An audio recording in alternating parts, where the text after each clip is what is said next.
आप सुन रहे हैं real horror Hindi based on true stories bye गरिमा।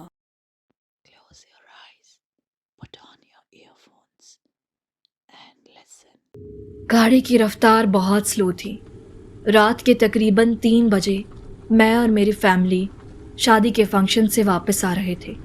दिसंबर का महीना था, जिस वजह से बहुत ज़्यादा धुंध थी। धुंध के बीच देखना बड़ा ही मुश्किल हो रहा था। हमें क्या, ड्राइवर को ही कुछ दिखाई नहीं दे रहा था।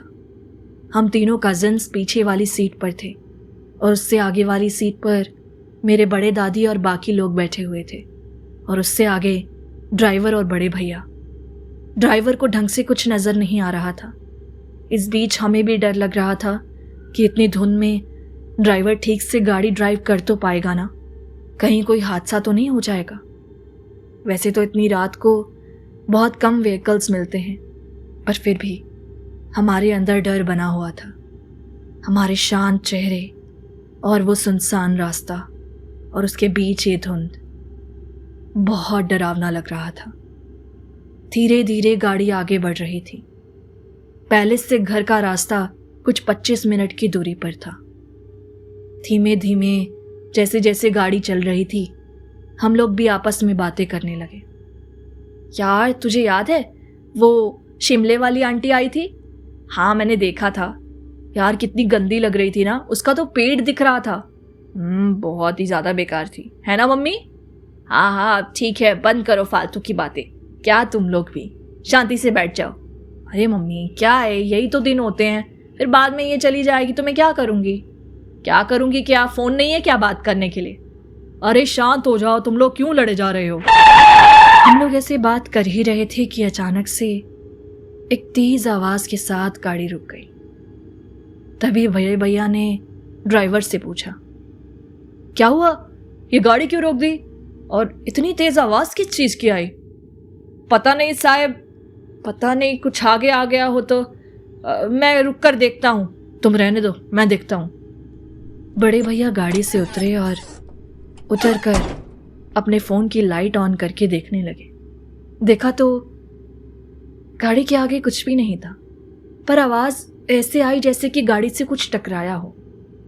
बहुत तेज़ आवाज़ थी, हम सबके कानों तक गई कि हम लोग शांति हो गए थे। पर जब बड़े भैया ने देखा तो कुछ नहीं मिला। ड्राइवर ने भी आसपास देखा पर कुछ नहीं था। लगता है कुछ वैसे ही होगा। हाँ, पता नहीं, आवाज़ तो बड़ी जोर की आई थी साहब। चलो छोड़ो अभी, चलो आगे चलते हैं। अरे साहब, वो देखो।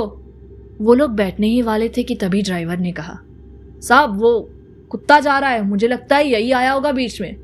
हाँ देखे ज़रा, उसे लग ना गई हो। नहीं नहीं साहब, लगी होती तो ऐसे थोड़ी चल रहा होता, कुछ नहीं हुआ उसे। अब फिर भी रहने दो ना बेटा, अब क्या देखना, इतना लेट हो गया है, चलो हम चलते हैं। हाँ ठीक है। इतना कहते हुए बड़े भैया और ड्राइवर कार के अंदर आकर दोबारा बैठ गए और कार फिर से चला दी गई। रास्ता कुछ 20 मिनट का बचा हुआ था। हमारी बातें फिर से शुरू हो गई। हम लोग बातें कर रहे थे और वहाँ बड़ी दादी और बाकी लोग मानो सो ही चुके थे। मेरे साइड पर बैठा कज़न भी सो गया था। बस मैं और मेरी छोटी कज़न बात करे जा रहे थे। तभी अचानक से कुछ 10 मिनट का रास्ता ही बचा होगा, हम लोगों ने धुंध के बीच खिड़की से किसी को झांकते हुए देखा। वो एक्सपीरियंस बहुत ज़्यादा अजीब था। एक अजीब सा आदमी बड़ी बड़ी आंखों के साथ हमें देख रहा था। उसका चेहरा एक पल के लिए नजर आया और फिर अचानक से गायब हो गया। हमने शीशे को साफ करके फिर से देखा तो कुछ दिखाई नहीं दिया। हम लोग एक दूसरे से पूछने लगे, कौन था ये? पता नहीं यार, मुझे तो डर ही लग रहा है, ये आदमी हमें ऐसे क्यों देख रहा था? छोड़ना, चला गया पीछे शायद। तो थोड़ा सा रास्ता बचा है, चुपचाप बैठ जा। हम लोग आपस में बात करते हुए शांति के साथ बैठ गए। फिर 10 मिनट बाद जब घर पहुंचे तो बात कर ही रहे थे कि बड़े भैया ने कहा, उतरो, अब क्या कर रहे हो, घर नहीं जाना क्या? हाँ हाँ, बस आ रहे हैं। हम लोगों ने अपना सामान उठाया और गाड़ी से नीचे उतर आए।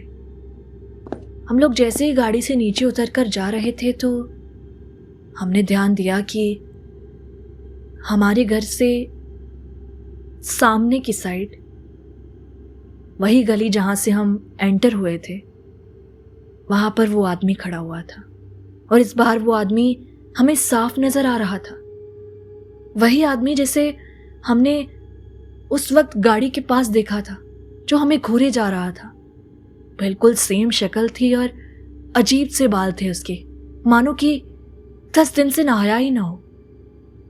मैं और मेरे कजन उसे देखकर डर गए और तभी बड़े भैया ने दोबारा आवाज लगाई, चलो अंदर, क्या कर रही हो, आए, चल जल्दी चल, इससे पहले ये आदमी ना हमारे पीछे आ जाए, अंदर चलते हैं। हम लोग बहुत ज़्यादा घबरा गए थे क्योंकि उस आदमी के हाथ में एक बड़ा सा चाकू पकड़ा हुआ था। यही वजह थी कि हमें घर के अंदर जाकर भी नींद नहीं आ रही थी। हम लोग अंदर से सोच रहे थे कि वो आदमी वहाँ पर क्यों खड़ा हुआ है। इवन हम लोग जब ऊपर कमरे में भी पहुँचे तो बालकनी से चेक करा तो वो आदमी वहीं खड़ा हुआ था और उसके हाथ में अभी भी वो मोटा सा चाकू पकड़ा हुआ था और वो घूर घूर के नीचे की ओर देख रहा था। इससे पहले कि उसकी नज़र हमारी ओर आती, हम कमरे के अंदर दरवाज़ा लगाकर बैठ गए। घर के सारे दरवाजे भी बंद थे। अब तो हमें बस सुबह का इंतज़ार था।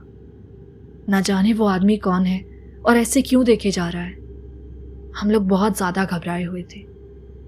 अगली सुबह जब हम लोगों ने ये बात अपने दादी और बाकी लोगों को बताई तो हमें पता चला कि इस आदमी का किस्सा ही कुछ और था। दरअसल बड़े भैया ने बताया कि रात को जब सब लोग सो गए थे तो तकरीबन 3:30-4 बजे उनको हमारे ही एक रिश्तेदार का फ़ोन आया। एक्चुअली उनकी चाबियां हमारी गाड़ी में रह गई थी। हम सब लोग इकट्ठे गए थे तो कुछ रिश्तेदार इधर, कुछ रिश्तेदार दूसरी गाड़ी में थे। इस वजह से हम लोगों का सामान इधर उधर हो गया था। तो इसीलिए भैया ने कहा कि वो चाबी देने के लिए बाहर खड़े हो जाएंगे। भैया दरवाज़ा खोल के जैसे ही वेट कर रहे थे तो 5 मिनट बाद वो लोग वहाँ आए और उन्होंने चाबी पकड़ी और जाने लगे तो भैया की नज़र उस आदमी पर गई। उन्होंने देखा कि वो आदमी सड़क के एक किनारे पर खड़ा चाकू पकड़े हुए उनका पीछा कर रहा है। उन्होंने फटाफट से हमारे रिश्तेदार को कॉल कर दिया और बताया कि एक आदमी उनका पीछा कर रहा है। जैसे ही उन्होंने ये जाना तो उन्होंने अपनी कार की स्पीड बढ़ा दी, लेकिन इतना सुनसान रास्ता और इतनी धुंध के बीच कार की स्पीड बढ़ाना सही नहीं था। भैया ने भी बाइक लेकर उस आदमी का पीछा करना शुरू कर दिया। उन्होंने अपने हाथ में कुछ हथियार पकड़े हुए थे जिससे कि उन्हें सेफ्टी रहे, और इधर से पुलिस को भी एक बार इन्फॉर्म कर दिया था। लेकिन मानो कि जैसे वो आदमी कहीं गायब ही हो गया हो। भैया ने उसे ढूंढा लेकिन वो मिला नहीं। हमारे रिश्तेदार भी आराम से वहाँ से निकल चुके थे, तो इसलिए भैया वापस आ गए। वापस आकर भैया दरवाज़ों को अच्छे से चेक करके अपना सोने के लिए चले गए। और जब आज हमने ये बात छेड़ी तो भैया ने भी सारी बात बता दी और पता चला कि वो आदमी, उसकी लाश हमारी गली के किनारे में मिली है। ये सुनकर बहुत ही अजीब लगा। वो आदमी खुद आदमी ही था या फिर उसकी आत्मा थी।